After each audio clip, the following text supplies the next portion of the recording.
Good morning, YouTube. This is George with Acrosscountrymission. I just want to take a minute this morning. I woke up and I had this thought on my mind about something that the Lord had done back in October of 2017. So what was happening is that at that point in my life, I'd already quit the adulterous actions and all the sexual immorality thing that I had going on all my life, and the Lord gave me a new set of eyes, a set of eyes that's only for my wife, which it should have been that way, through all three marriages, but it just simply wasn't. It just simply wasn't. But so at this point, he had taken that, he had taken to drinking, but I was still smoking, and I was down in Ponca City, Oklahoma. And anyways, I was out at the smoking pit and just talking to the guys. And anyways, that night, I'd asked the Lord. I said, "Well, Lord, I don't feel like I'm doing any good, for anybody. And I really I sure like some confirmation that I'm doing some good for somebody, because I'm always talking to people and trying to witness, or what I know about witnessing. I'm doing the best I can, but I just don't feel like I'm getting anywhere, I mean, I don't know, that was the feeling that I had. So that night, it was actually morning time, because I worked nights out there.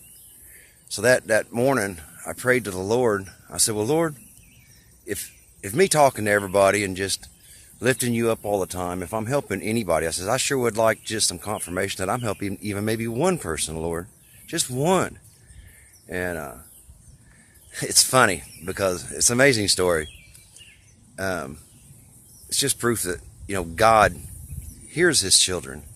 He hears us and He listens to us, and He uses every opportunity to make in you a new heart and to create whatever it is He's trying to create in you and make you to be. And if you pay attention, you'll catch what He does. Listen to what He did. So that night, this is in October, but the very next night, so I got off at like 6 in the morning, went back to work at 6 at night. We wasn't there, I don't know, a couple hours. The sun had started to go down, and there's this young kid. He's probably about 22 years old. I spent a lot of time talking to him the night before, explaining the situation with how God had helped me out with my eyes, and the way that I had been. I didn't treat these women the way that they should have been treated, and it was always all about me, and I use and throw away, like a heart's just there to be discarded when it's anything but, a heart and feelings and a person's love is very valuable, and I know that now, but at the time, like I said, I was very selfish. So anyways, I was explaining to this young man what had happened to me and how the Lord had taken that away from me, and how He'd also taken the drink, and I don't drink no more and stuff. Well, he came to work the very next night, and he says, "Hey, Georgie," he says, "Can I talk to you?" And I said, "Yeah, man." I said, "I can talk to you." So what else we got? We got this time. I got all kinds of time. I'm waiting on wells to be done and whatnot. So anyways, he proceeds to tell me, he says, "I got one baby at the house." He said, "My wife's pregnant." He says, "But he said, I just wanted you to know," he says, "we sitting around, we was talking last night," and he says, "I was listening to everything that you said." He said, "And it just so happens that a couple of days ago, I'd ran into an old girlfriend that I used to date when I was in high school. And I was going to go over and meet her this morning when I got off work." He said, "But," he said, "after listening to you all night and how God had worked in your life and stuff," he said, "I just wanted you to know that I got halfway over there." He said, "I hadn't even punched her number into my phone." He says, "So I don't even have her number now." He says, "And I just pulled over the side of the road," and he says, something just came over me. He says, "I just threw that number out the door." He says, "I just wanted you to know that, I wanted to say thank you for that." He says, "Because, like I said, my wife's pregnant again, and And I don't know why I do the things that I do, but anyways, he just wanted to tell me thank you.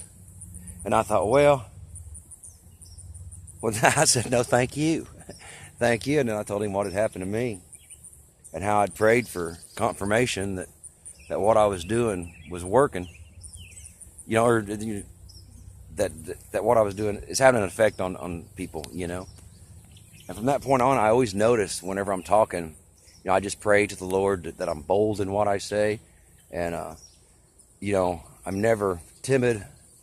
And I always lift up the Lord. I don't care who's around, And I'll just strike up a conversation. But I always notice, here's what I notice, is people that they profess not to love God or know God.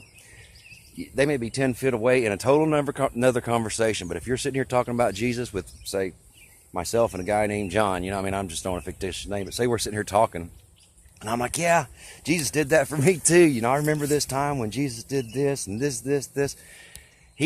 That guy that's 10 foot away in that other conversation, even though he says he don't believe in God, he's like this. You hear what I'm saying? They're all like this. So I just want to encourage you that the Lord always listens, and He is making in you a new person, exactly what He wants you to be. And there's a reason for every bit of pain or trouble or misguidance, or there's a reason for every little moment in your life. And I know that it's so hard to believe. Some of us have been through so much pain and hurt by so many people, and it's just really hard to snap out of some of the time, But I highly encourage you, if there's any way possible that you can seek the Lord and put all your effort into helping somebody that's going through the same situation. And if you can lift them up, then the Lord's using you. And take honor in that. Be proud of that, and just know that He's proud of you when you do that. Other than that, this is George. I'm with Acrosscountrymission. If you haven't given your heart to Jesus, please do so. And Jesus loves you, and I love you. You have a great day. Thank you.